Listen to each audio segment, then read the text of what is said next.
Hey guys, Barton Ellinger here with Progressive Dental Marketing in conjunction with BioHorizon, and wanted to talk to you all for a little bit today and give you a good overview on what to expect, because I know why you're all here. You want to advertise and you want to get more dental implant cases.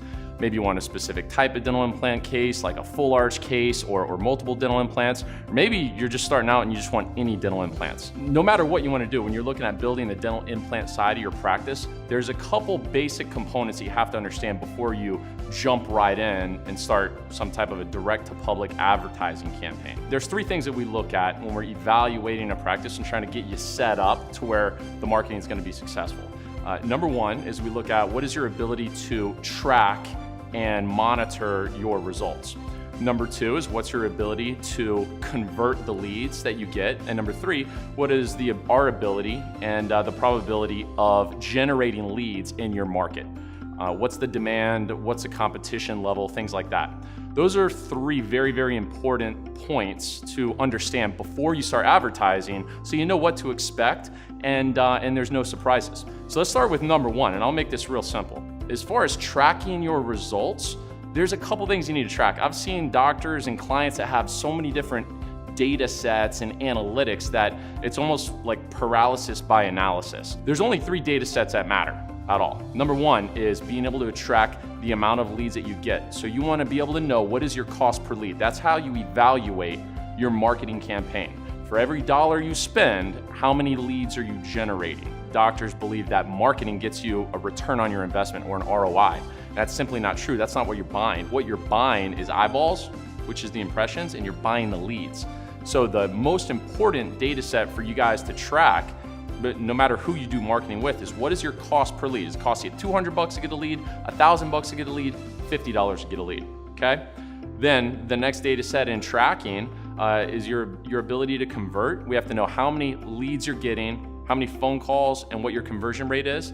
And then finally, we want to know what your close rate is with your treatment coordinator. So how many dollars were treatment planned, how many dollars were actually scheduled, and what's your unscheduled treatment. We always make sure that that tracking is set up and in place right up front so that we know once the marketing gets going, no matter what the result is, we're going to be able to pinpoint where it's going wrong or where it's going well, and we can either make adjustments or we can enhance it. The second thing that we do is we try to come up with some determination on how well we think you're going to be able to convert the leads that we get for you. So we listen to the phone calls, record the phone calls. We want to make a determination, right? Does your front desk personnel or your front office staff, do they know how to answer someone if they say, hey, how much do you charge for a dental implant? Can they handle that? Can they handle basic insurance objections? Do they know how to schedule properly? Do they know priority-based scheduling? Are those basic things in place? And then we look at the treatment planning process and the close process. Do you have flexible financing options? Do you just give the patient the information and make them go home and submit it to CareCredit? You know, what is that process? We have to know that you can track the leads. We have to know that you can convert the leads. Then, once we know that we can track them and we can convert them, well, now it's time to actually get the leads and get the phone ringing. That's when we'll start doing a competitive analysis and trying to make a determination on how we're going to advertise dental implants. In competitive markets, we may not even advertise dental implants. It depends on what your budget is and what the goals of the practice are. For instance, you know, I've had doctors in major markets, New York or Chicago or Dallas, and sometimes we don't have a huge budget. We might have $2,000 or $3,000 a month, let's say.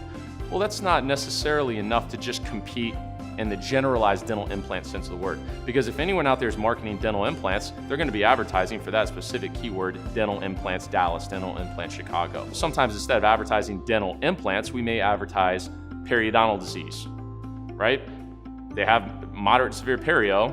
It's the #1 cause of tooth loss in the world. They're probably going to be good candidates, except we're going to pay much less for a perio lead than we will a dental implant lead.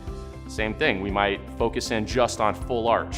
We might focus in just on implant-supported dentures or a denture search for that matter, or locators, whatever it is, but we're always looking for a subsection. What is the soft part of the market where we can get the lowest cost per lead and we can generate the maximum amount of revenue for your practice. So very, very important to understand those different areas before you start advertising. But number one, the biggest thing to remember is the marketing that you're spending money on does not get you a return. It only gets you opportunities. Your efficiency in answering the phone, converting the leads into patients and the patients into patients that accept treatment, it's all three of those things that gets you your return on your investment.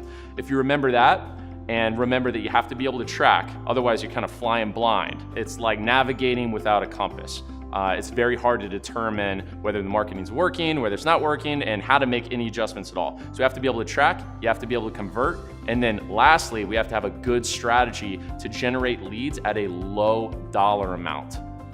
And that's the basics when it comes to marketing dental implants. All of your other further information, we're gonna have a lot in this section. Something that we're doing with BioHorizons is providing continuing education for you guys and just trying to help you sidestep some landmines as you navigate the waters in terms of jumping into dental implant marketing. But it's certainly an enormous market, and it's something that you can generate an amazing amount of production with. So I hope you enjoy the rest of the videos, and we'll be discussing a lot of other topics there. Thanks, see ya.